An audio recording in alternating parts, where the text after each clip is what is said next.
Alors maintenant, quelle est l'autre hypothèse concernant notre utilisateur? Il faut repartir un instant au centre de service. Notre utilisateur interagit avec nous dans le cas d'une action de service. On va faire au centre de service de la classification de sa demande. Première hypothèse, il s'agissait d'un incident. Donc, cette hypothèse ayant été confirmée, on a traité l'incident par la pratique que nous venons de voir. Deuxième hypothèse, il s'agit de quelque chose que l'utilisateur demande et qui fait partie de la fourniture normale du service. Donc ça veut dire que ce n'est ni un incident, parce que ça c'est anormal, mais ça n'est pas non plus une opportunité d'amélioration, qui elle doit déclencher la pratique d'amélioration continue que nous avons étudiée longuement et qui on va tracer cette opportunité d'amélioration dans les registres d'amélioration continue. Donc là, on est entre les deux. À la fois, ce n'est pas un dysfonctionnement, incident, et à la fois, ce n'est pas une évolution de l'offre de service. Donc le but de la pratique de la gestion des demandes de service, c'est de soutenir la qualité convenue d'un service. En gérant l'ensemble des demandes de service, on précise prédéfinies, je vais y revenir, et initié par l'utilisateur. Donc ça fait partie de la fourniture de services. Une demande d'information, on va le voir, une demande d'accès à des ressources, etc.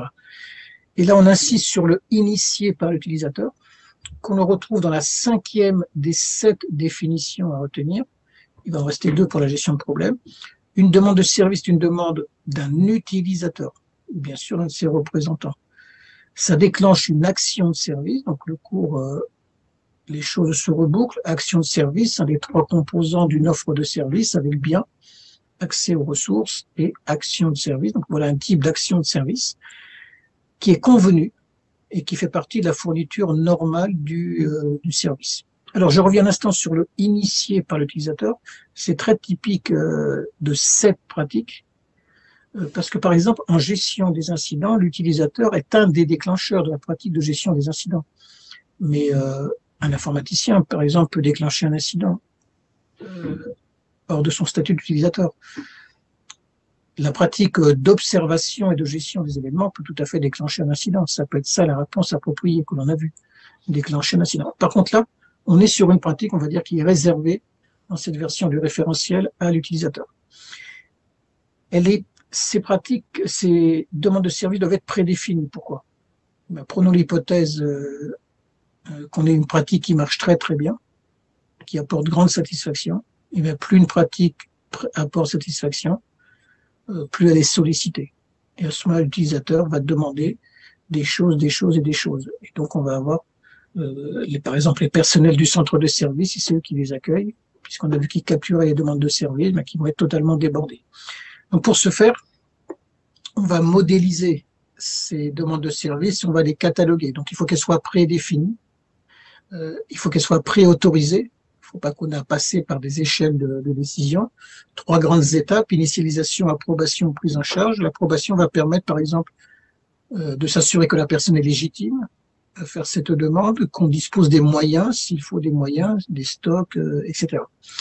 On le voit, la nature des demandes de services sont variées, une action de fourniture, mais une simple demande d'information, la fourniture de ressources, l'accès à des ressources, et on note en bas, c'est par là qu'on va faire passer le flux des retours, feedback, retour positif, compliment, retour négatif, plainte et réclamation. Donc on repart un instant au centre de service. Dans la diapositive, on voyait que la classification, il y avait 6 flux. On vient de traiter les 3 premiers. Le premier flux était la gestion des incidents. Le deuxième flux, la gestion des demandes de service. Le troisième flux, c'était la gestion des retours, compliments, plaintes et réclamations. Mais pour simplifier la construction, on va faire passer ce type de demande, ce type de retour, ces retours, à travers cette même pratique. Donc la gestion des demandes de service. Alors il faut qu'elles soient cataloguées, ces pratiques. Et pour ce faire, on va établir des politiques. Donc politiques sont des documents qui définissent des règles à respecter dans n'importe quel périmètre. Donc, quelles demandes sont prises en charge, Par quelle autorisation ou préautorisation peuvent-elles être mises en œuvre? Autorisation de toute nature, financière, sécurité, etc. Et puis une bonne clarification de la relation avec les autres pratiques que sont incidents, changements par exemple. Parce que en haut à droite, on le voit, c'est une demande de service, c'est très important pour l'utilisateur. Et donc, il faut avoir des niveaux d'engagement de service dans tout à fait le même esprit que ceux qu'on aurait pu prendre pour les incidents. Et ça peut se révéler assez difficile de prioriser entre incidents et demande de service.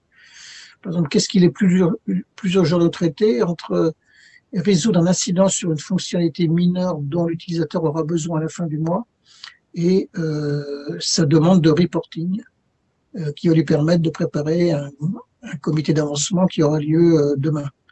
Donc l'un est pourtant un incident, l'autre est une demande de service, ça fait partie, on va considérer que ça fait partie de la fourniture normale du service, mais c'est peut-être plus urgemment cette demande de service qu'il faut traiter.